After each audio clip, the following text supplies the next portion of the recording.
ఒక మాట మాట్లాడేటప్పుడు కూడా భయంతో మాట్లాడాలి. దేవుని బిడ్డలో నోటికి ఏ మాట పడితే ఆ మాట, అద్దు అదుపు లేకుండా ఏ మాట పడితే ఆ మాట ప్రభు బిడ్డలు మనం మాట్లాడకూడదు. ఎందుకో తెలుసా? రేపు తీర్పు దినాన నోటి మాటను బట్టి దేవుడు తీర్పు తీరుస్తాడట.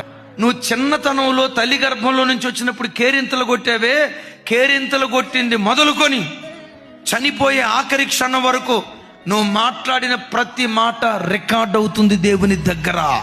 ఈ కాలంలో మనం మాట్లాడిన మాటలు ఫోన్లో రికార్డ్ అవుతున్నాయా లేదా? నేనంట మనిషి తయారు చేసిన ఫోన్కే ఇంత టెక్నాలజీ ఉంటే మనిషికి ఆ జ్ఞానం ఇచ్చిన దేవుని దగ్గర ఇంకెంత టెక్నాలజీ ఉంటుంది? అయ్యలారా, అమలారా, ఓ మాట మాట్లాడేటప్పుడు నా మాట నా దేవుడు వింటున్నాడు, నా మాట నా దేవుడు వింటున్నాడు. ఎప్పుడు ఆ భయం నీ గుండెల్లో గూడుగట్టుకో. ఎందుకు ఆ భయం గూడుగట్టుకోవాలో తెలుసా? యెహోవా యందైన భయం పవిత్రమైనది అని రాస్తుంది.